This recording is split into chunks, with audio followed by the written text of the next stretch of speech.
Welcome back, episode 3 of the Hockey Podcast. Luke Lipinski here alongside Doug Cannon. Doug, I will warn you right now, I got up at like 5 a.m. this morning. Why? Obviously in eager anticipation of this podcast, so I'm pretty much liable to say anything at this point. I went to bed at 5 a.m. this morning. I didn't go to bed much earlier than 5 a.m. I'll just leave it at that. So this is going to be an interesting day. Let's start in the Eastern Conference. We got 2 weeks left. I believe at 2 weeks from today, or either way, 2 weeks from this weekend, the regular season ends. It feels like it just started 3 weeks ago. It did. That would explain why it feels that way. Eastern Conference, we'll start over there and look at that. I feel like you look at the East right now, and what jumps out to me is there's basically 9 teams left in contention. You had New Jersey, who was cruising along, and then this is a very odd strategy to employ at this point in the year. They decided to lose 9 in a row, and so they're probably not going to make the playoffs. Carolina, very similar strategy. They've won 2 of their last 16, so I think you can wipe those 2 teams out. And basically you have the top 8, which are probably going to be the 8 that get in, and then you have the Jets hanging around and, whatever with them. Yeah, I think your top 8 right now are going to be the top 8. It's more, we'll get to the Western Conference in a little bit. How was that for in-depth analysis? It's very philosophical, I'll give you that. In the West, it's more determining who still gets in. In the East, it feels like they're just jockeying for position. But there's some interesting storylines here. We were talking about it right before the show. At the moment, the 4 seed is Boston, the 5 seed is Toronto. That could easily switch to Montreal-Toronto. And if it's Montreal-Toronto in the first round of the playoffs, well, if you're the CBC, you're going to be awfully happy. Yeah, I got to think they're figuring out a way to make that happen. No, we talked about it just before we started recording, and I looked at it and I was like, Boston-Toronto. That's a good matchup. Not for Toronto. Not for Toronto, but as a hockey fan, yeah, watching those 2 teams, the history between those 2 teams, and you're in the playoffs. Toronto's finally in the playoffs. It's been a long time. They're not squeaking in either. They're in. Legit. Yeah, they're sitting in 5th right now, and it's a legit team, and things are starting to come together. And Toronto fans are still waiting for them to fall out. Yeah, they are. They'll be waiting for that even when they clinch a spot. All the Debbie Downers that live in Toronto, but I think Toronto, Boston, just from a hockey, original 6 teams, I'd be just happy to watch that. But you're right. Toronto, Montreal. If Boston clinches the division and Montreal drops to that 4th seed, Montreal, Toronto, the Twitter feeds will be flying. Well, yeah, here's the thing about Toronto. I don't really care about Toronto, but Toronto fans care so much about the Maple Leafs that I find myself caring about Toronto. I can't help it, because if they win, they're going to be so happy that it's a hockey story, and if they lose, they're going to be so miserable, and if they lose to Montreal, I think they'd be even more miserable. Because I don't think you're beating Boston if you're Toronto, but Toronto played Montreal over the weekend, scored 4 goals on the first 5 shots, and blew the Canadiens out. That's how you beat Montreal. You get to Carey Price. Yeah, but Carey has carried Montreal to where they are right now. All right, we're going to have to start over after that. Why? After that Carey has carried comment. My headphones actually went out when you said that, as if to sort of censor it and preserve my ears. It's a good line. No, we'll be editing that out in post-production.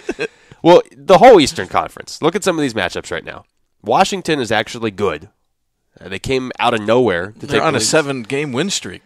I have Ovechkin's numbers somewhere. We briefly talked about this last week, but it's gotten actually more ridiculous. Alex Ovechkin, last 17 games, 16 goals, 8 assists, 26 points.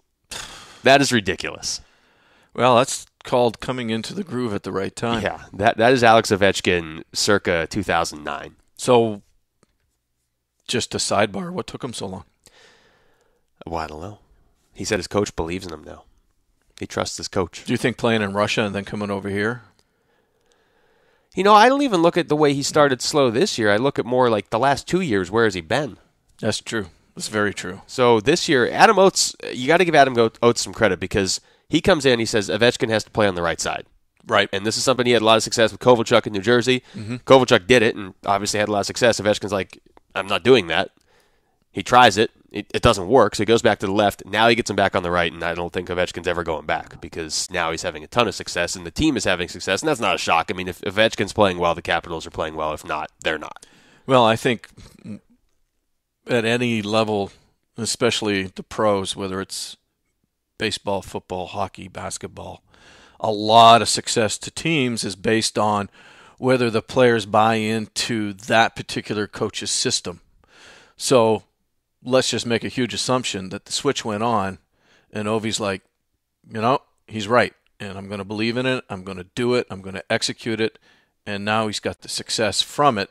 Oates is in a really bad spot. He's a first-year head coach. Yeah, you can only do so much, right? With Ovechkin. You get him too angry, it's your only year. And he's going to shut down, right? Yeah. So you're right. All the credit in the world to coach, but got to give the player some credit because he's buying into the system and he's doing what his coach is asking him to do, hence the success that Washington's having. And if you're Ovechkin, just the Capitals in general, you had to be sick of Bruce Boudreau was the coach to start 2 seasons ago. Dale Hunter was the coach for most of last season, and now you have Adam Oates. Like, at some point, you just want to coach and some direction. Correct. You can't keep changing on the fly. And the Capitals, look, full disclosure, I like the Penguins. The Capitals were a major threat to the Penguins a couple years ago. Mm-hmm. The last couple, and the reason they were is because they were so dangerous offensively. Every time they had the puck, you're like, they're probably going to score. Part of that's because of who was in goal for Pittsburgh. But Washington the last 2 years hasn't been a threat to score. They've just been attempting to be a defensive team, and that just doesn't work when you have that firepower. No. And real quick, let's just do a what-if scenario here. Oh, new segment. Nice. So, playoffs start today. Okay. Pens against the Rangers. Yeah, I don't like that. Not as a Penguin fan, no, you don't. Well, I think just in general, if you are the number 1 seed, no matter who you are, you don't want to be facing the Rangers in the playoffs. I don't care if they've had a down year. They still have Lundqvist in goal, which you could get swept right out of the playoffs if he goes on a tear and picks up 2 shutouts and gives up maybe 3 goals total in the other 2 games. So no matter who you are, you don't want to play the Rangers. But if you've worked all season to get the number 1 seed, you really don't want to have to play the Rangers in the first round because then it just goes right out the door. That's a talented team to be in the 8th spot. I'm sorry. Yeah, it is. And the Penguins are beat up. I mean, they'll probably get their guys back, but they're beat up. And we all know that once the regular season's over and the playoffs, it's just a total different brand of hockey. It is. And one of the main keys to success is having a good goaltender, which they have. Absolutely. Speaking of goaltenders, Canadians, Islanders. Yeah, I mean, Montreal gets a real nice... Nothing against the Islanders. I think it's a great story that they're in, but that's clearly the weakest team that's going to make the playoffs in the East. Yeah. And then you got Caps, Senators. Which, Ottawa's another team. Ottawa and Pittsburgh are the 2 most beat-up teams, but I don't think Ottawa's getting their guys back, whereas Pittsburgh probably will. Right. I think that, if it stays that way, the Capitals will advance on that. And then the last one is, 5-4, which is Boston, Toronto. I don't know if that's going to stay the same. The only thing I see changing here is 4-5 and 2-7. Yeah. That could change. Boston, Montreal could flip. I think that will flip. And no disrespect to Montreal, but Boston, they each have 7 games left as we record this. Boston's 1 point behind Montreal, and they're obviously in the same division, so the winner will jump up to 2. And there's a lot to play for because if you get into 2 right now, like you said, you're playing the Islanders, but the Rangers, Islanders, and Ottawa are all within 2 points, so that could easily flip in any direction. If I had to pick right now, I'd say the Rangers get 6. Probably the Islanders get 7 and Ottawa gets 8 because Ottawa's they're in a bit of a free fall because they don't have anybody left. Yeah, but they've been doing it, though. I mean, they've been doing it since the start of the season. As soon as Carlson left, it seemed like one guy after another was just getting beat up. The team's beat up. But Coach McLean just keeps them going. He's got to be in contention for Coach of the Year, right? Right. Look at what he's working with and look where he's at. How great would Ottawa-Pittsburgh in the first round be?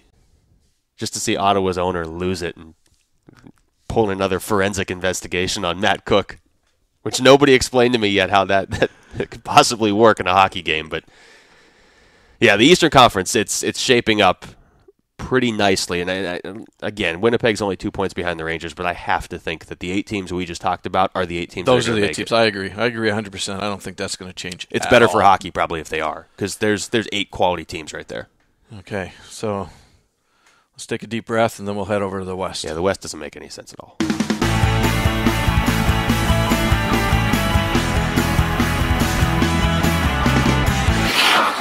All right, Doug, on to the Western Conference. I feel like the Eastern Conference made some sense somewhere in there. We know we're going to get good matchups. We don't know exactly who's going to play who, but we know who's in. Now over to the Western Conference, where I'm pretty sure every team is still eligible at this point. But isn't that what we're used to with the West? The East always seems to divide itself. Here's the lower half. Here's the upper half. No questions asked. The West is like, okay, we got 1 hour left until the final game is over, and we still don't know who's where. There's 4 shootouts that will decide. I mean, last year it decided who won one division and who didn't even get in, it felt like. It kind of speaks to just the way the NHL breaks down, and you're right, it's been this way for a couple years. When I look at the National Hockey League as a whole, for the most part, I say, the top 2 or 3 teams are probably from the Eastern Conference, but so are the worst 5 or 6 teams. Right. And the West, top to bottom, everybody is competitive. Everybody is...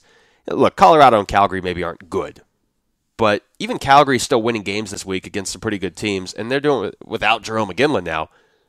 But seriously, 11 teams are still very, very much alive in the Western Conference, and you can probably write Edmonton and Nashville off, so we're probably down to 11, but there's 7 games left, and we still have 11 teams left. Okay, let's look at 12 through 15.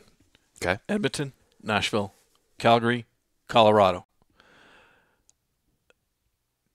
Being really, really honest with myself, every time I've sat down to watch one of those 4 teams play, it's been good, solid hockey. Oh, yeah. And they don't come out on the back end with a 14-0 loss or a 6-0 loss. I mean, every team gets 1 or 2 of those in a season, but those teams play hard hockey. And those are the teams that are out. That's why I was bringing it up. I mean, you look at Nashville. Nashville's in every year, it feels like. Every year. They just can't score this year. But you're talking about one of the best goalies in the world. Right. They're in every game. And I just love their brand of hockey. Well, I love what Trotz does with that team. Yeah, I mean, he's a top 5 coach probably. It's tough to say that when his team's not going to make the playoffs this year, but they make it seemingly every year with pretty much no offense. And the best way to judge a team like that is take your favorite team. When you're going into Nashville to play the Predators, you don't look at that as, there's a free win. You just don't. You never do. You probably say they're not going to score on you, but you may lose 1-0 in the shootout. I even think that if you're a team going into Calgary, Calgary's been good at home this year. They're 11-8-2. Well, I guess that just kind of supports my argument, is the fact that they don't give up. The organization doesn't give up. And I think it's true for Edmonton, Nashville. The bottom 4 teams are teams that you just cannot take lightly. Now, let's take that into the playoff picture. Yeah, these are all teams that have put those 4 teams at the bottom. Sitting in 9th right now is Detroit.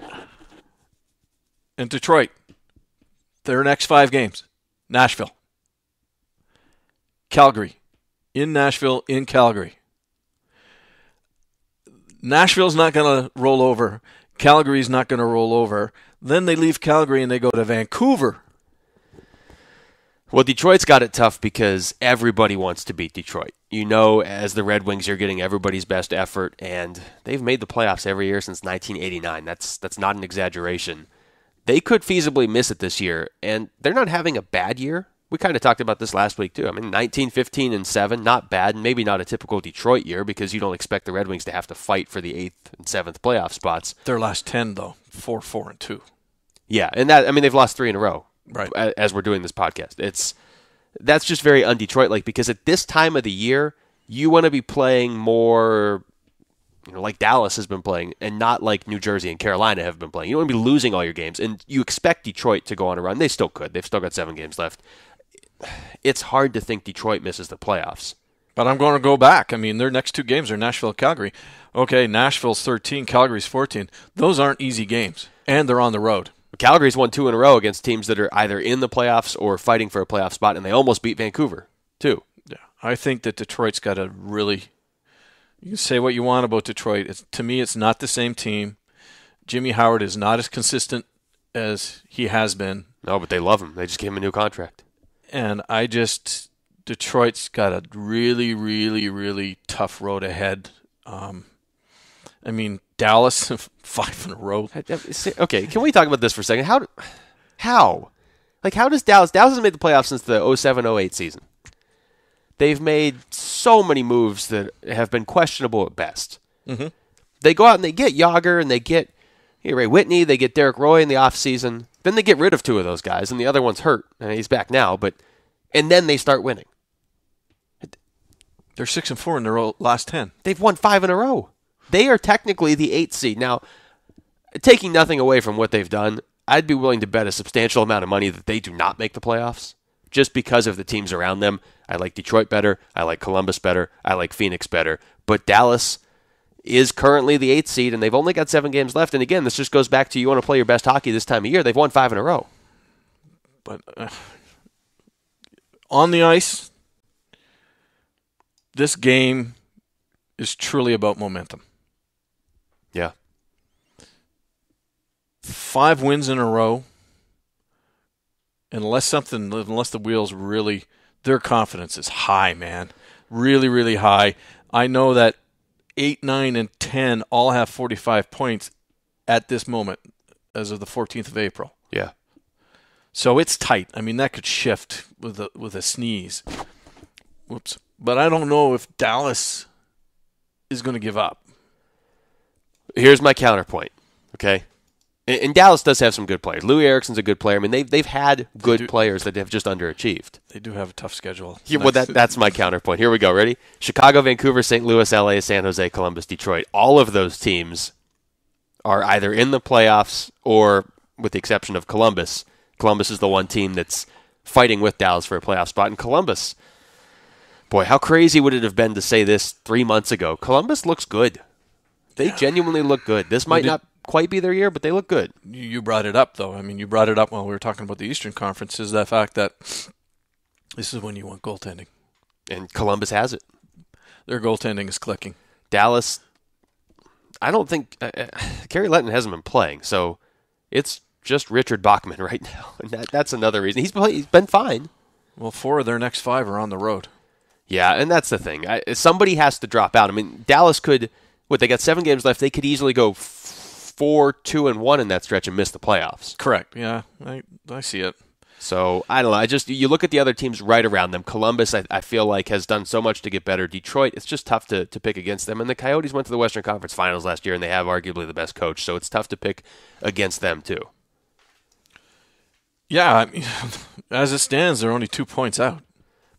But with 7 games. Of those 4 teams we just listed, at least 2 of them are missing the playoffs. Probably 3. I don't know. Minnesota's in that 7 spot, but they're only 2 ahead of Dallas and Detroit and Columbus, and only 4 ahead of Phoenix, and they're not winning games right now.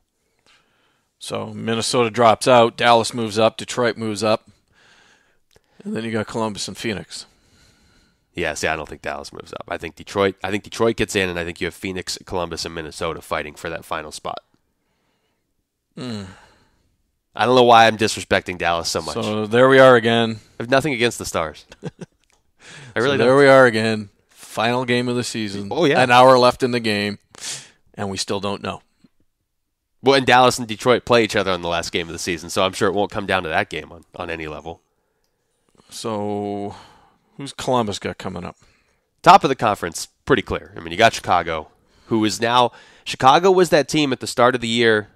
You know, they rattle off 24 straight games where they don't lose a game in regulation. And everybody wants to give them the cup, and you will certainly attest to this. I was like, they're peaking too early. They're a very good team. Maybe they win the cup, but they would not be my favorite. But the thing is, they're starting to win again. And it shows me something that Chicago doesn't really have a ton to play for right now, and Anaheim doesn't have a ton to play for. And Anaheim is losing every night, and Chicago's winning every night. And so if you're just getting by on pure talent alone, Chicago's still winning. And Chicago's beating teams that are trying to make the playoffs. Or is it a mindset?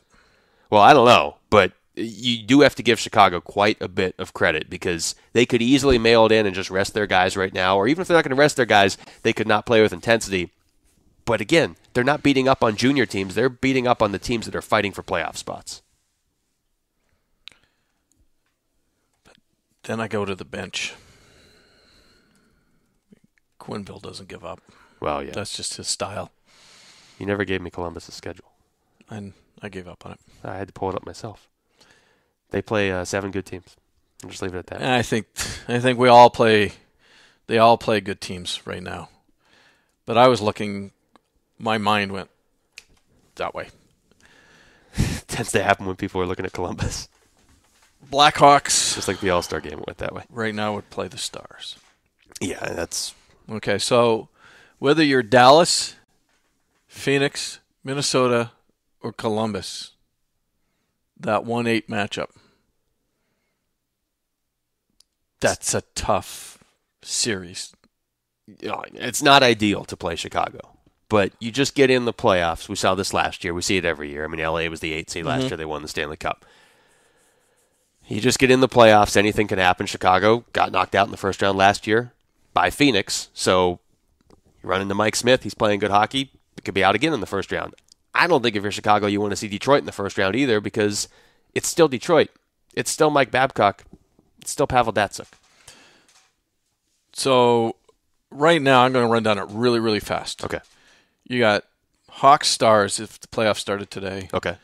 Ducks Wild, Canucks Blues, Kings Sharks. Yeah, can I just say Ducks Wild does very little for me. I don't know if the Wild's going to be there. I have to agree with you. I mean, both those teams, I was all over Anaheim at the start of the year. I thought this is a team, I thought Anaheim was going to the Stanley Cup. I don't know. They just haven't looked right these last couple weeks, and I get that they're kind of locked into the 2 seed, but still, play some hockey. Yeah, I mean, that team scares me, though. That team's loaded with talent, and they're big. Oh, if they get rolling, they easily go through Chicago right to the Western Conference. They will just grind you down. But like you said, momentum, they're just kind of floating right now. And then maybe they turn it on when the playoffs start, and if they do, yeah, they could easily win the Stanley Cup. Well, here's a little fact. The Ducks are 3-0 against Minnesota this year.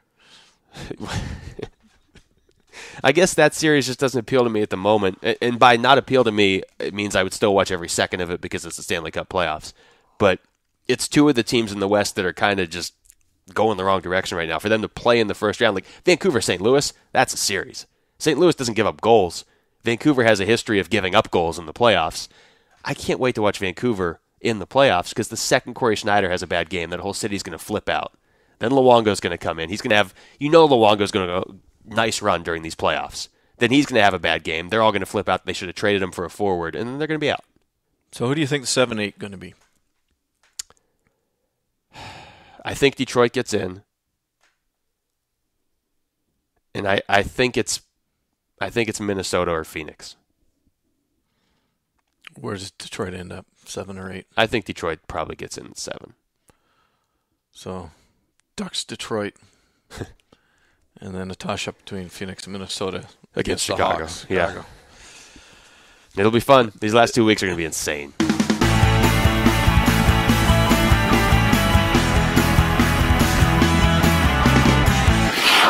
Final segment here at the Hockey Podcast. Luke Lipinski alongside Doug Cannon. Doug? Final segment? Final segment this show. Time for news and notes. Oh, I'm sorry. News and notes. News and notes. Well, we haven't put together the audio features yet, right. So it's just you echoing into your own hands, apparently. How great would it be to be playing college hockey at Yale? How great is your life? You're at Yale, so you're pretty much set up with a job for the rest of your life. You go to Yale. Then you're playing hockey, which is better than even having a job. And then now you've just won the first national championship in school history. That's a pretty high wave to be riding. It's just so cool, though. It's cool and weird because I don't see Minnesota. I don't see Denver. I'm not seeing the traditional powerhouses, which we're all so used to when we watch the Frozen Four. Yeah. But that's the cool factor to me. That's the cool factor that we got. Everybody's heard of Yale. When was the last time you sat down and had a beverage at the pub and you were talking about Quinnipiac hockey? Well, yeah. Yeah, those Bobcats, man, they're really rolling right now. That's what the last week taught me, was how to say Quinnipiac. But I don't even know where it is. Is it Connecticut? I think it's Connecticut. They're both in the Connecticut area. It's Quinnipiac. So it didn't even teach me how to say Quinnipiac because I'm still saying Quinnipiac. Look at the way the Final Four, the Frozen Four, broke down. You had Yale, you had UMass Lowell. Well, now I can't even say words that I The knew Red Hawks. Or the River Hawks, right? Sorry. And then and then you have Quinnipiac and St. Cloud State. Right. which, truth be told, is kind of what I was pulling for, was a Final Four where no team had won the championship before. I think that's great. But now that I look at it, it would have been nice to have just one team in there, like Boston College or North Dakota or Minnesota. One of those teams, Michigan, just one team in there to keep the intrigue going. Because once you got to the Frozen Four, you're like, okay, somebody new is going to win. Now which one is it? I was liking everything about the fact that you got teams that have never ever been to the Frozen Four. Yeah, only one of them had ever even been there. And and then I know one of the players on St. Cloud, so I'm like, really, full disclosure, we're recording this in Arizona. There's an Arizona kid on that St. Cloud roster. I love it. Sophomore, Joey Holka. I know his mom, and it was just so cool to know that and to have that, because there's a kid from our area, but it's a non-traditional hockey market. And to me, that was just way cool. I want to say there was one on Quinnipiac too, but it kind of goes back to what we talked about last week, where it's just good to see the non-traditional hockey markets influencing USA hockey. And we talked about this the very first podcast too. Team USA at the World Juniors this year, a ton of players from California, Texas, Arizona, and obviously still the guys from Boston, Minnesota, all those areas too, but you want to use the whole country for talent. Right, and that's kudos to USA Hockey, because they're developing the game coast to coast. It's not just your traditional markets anymore. And, and it's spilling over into D1 hockey.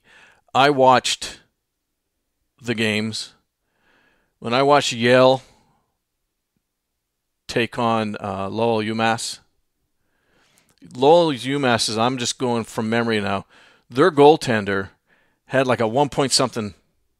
Yeah, they were all defense. But this goalie was phenomenal. Yale speed, man. These guys could skate. And when that game went into overtime, they were flying.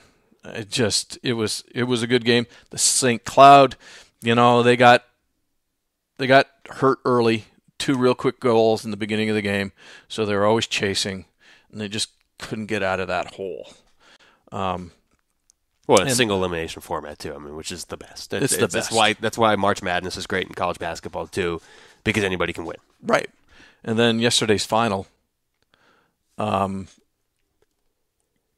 Bobcats just couldn't get it in the back of the net. They just couldn't do it. And I looked at some of the stats. Shots were like, off the top of my head, were like 36-31. So we were pretty even there. Both teams had 5 penalties each, so there wasn't an upset in time in the box, and all 4 Yale goals were even strength goals. Yeah, once Yale got that first one, it just kind of broke open, though. It was 0-0 for a while, and then they just sort of pulled away. Look, Yale's a 3 seed in their region, which in college hockey is a lot different than college basketball. That's the equivalent of being like a 12 seed. Well, the thing I loved about it is that there was no special teams did their thing. Nobody scored. Well, they were on the power play. So all 4 games are even strength. It was all 5-on-5 hockey. No overtime, no shootout. It was decided in 3 periods, even strength. And then I'm going to throw my little hook into this, and then we'll move on, is that Quinnipiac had already beaten Yale 3 times. You know what they say? It's tough to beat the same Ivy League school 4 times in the same year.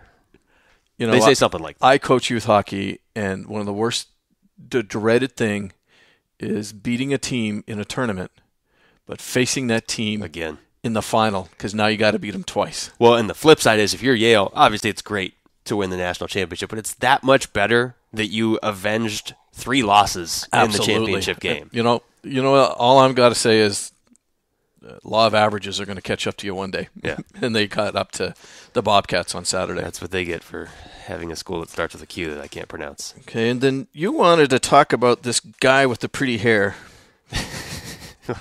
Boy, if that doesn't sell a segment, I don't know what does.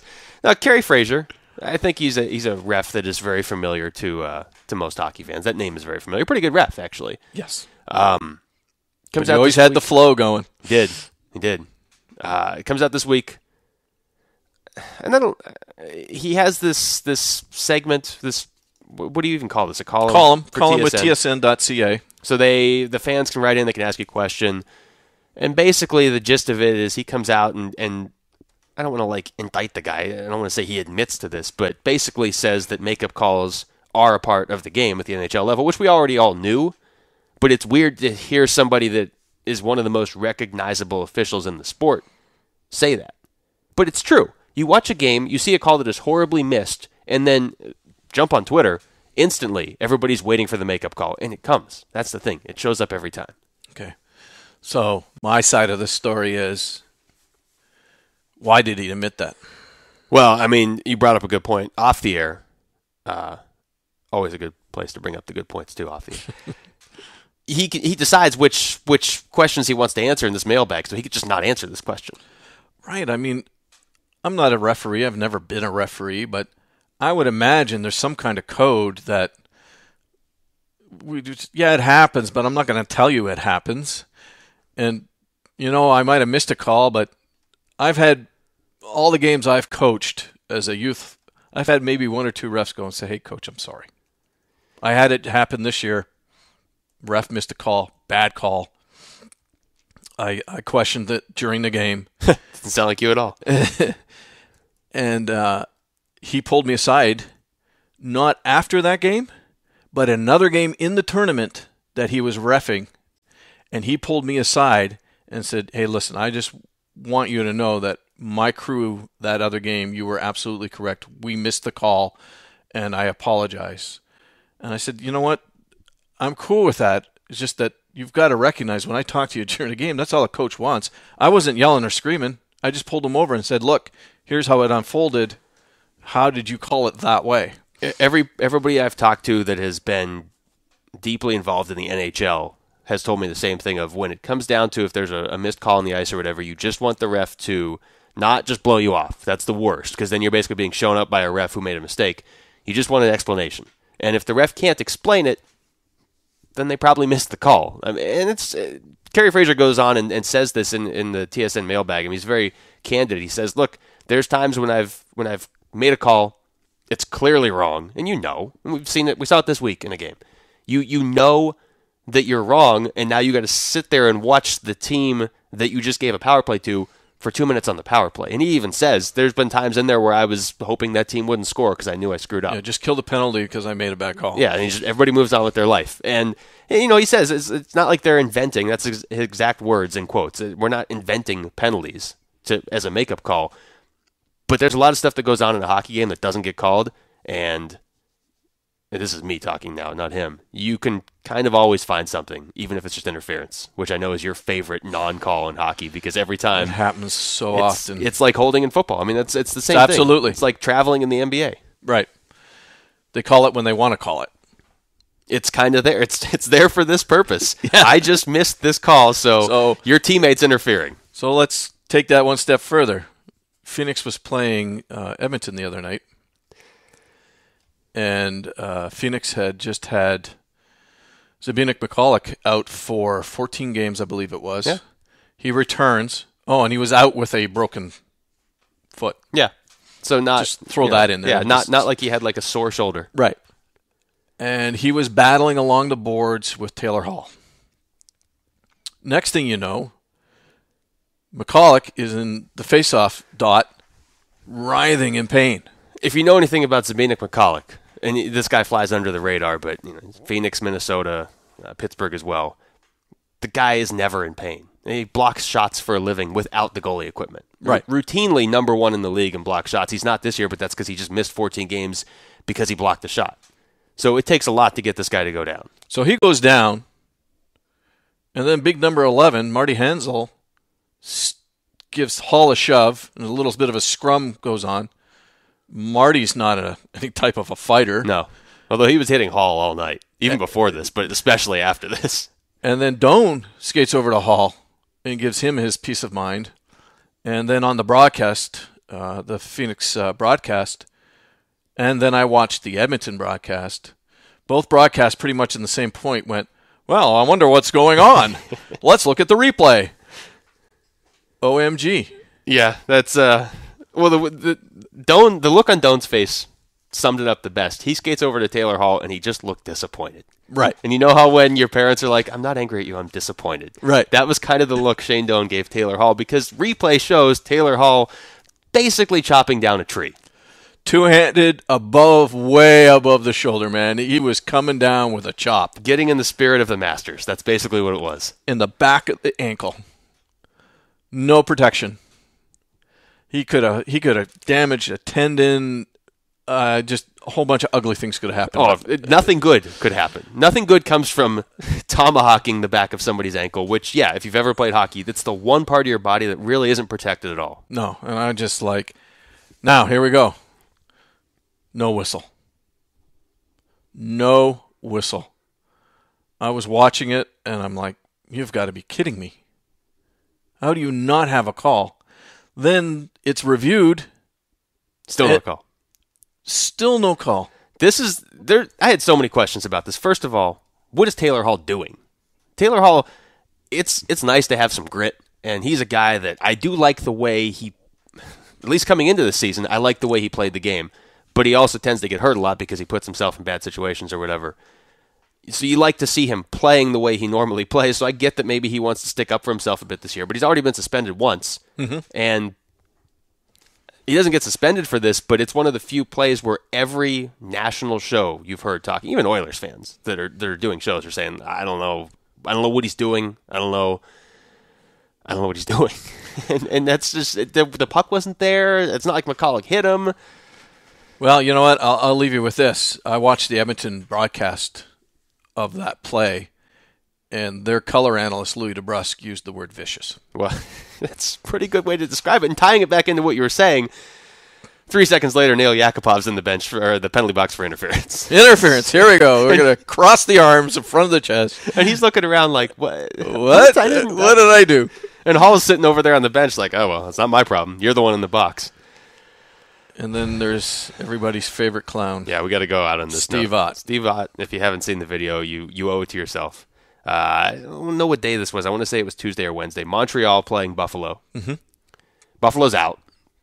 Steve Ott was brought in, I guess, to do things like this. Taking a face-off with Jeff Halpern. Leans over, licks his visor.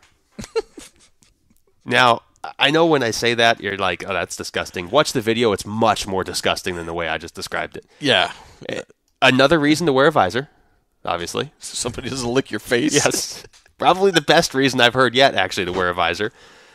Jeff Halpern just kind of looked at him like, what are you doing here, buddy? I've never, ever in my life, of all my years of playing hockey, gone into a face-off saying, I need this face-off win so badly, I'm willing to lick this guy's visor. I've been chirped. Oh, yeah. But, no. I went, what are you doing? We could probably wrap up every show with Steve Ott, something he's done that week. But I don't know if anything's going to top licking somebody's visor. And I'll be 100%. I'm not an Ott fan, so. Nobody's an Ott fan. But he likes it. First of all, we agree. He's Steve the Pirate from Dodgeball, right? That's him. There's no denying that. Yeah. So, yeah, I wanted to talk about Steve Ott. We just did the last half hour just so I could talk about Steve Ott, and now I'm done. And I'm done. So, until next time. Sounds good.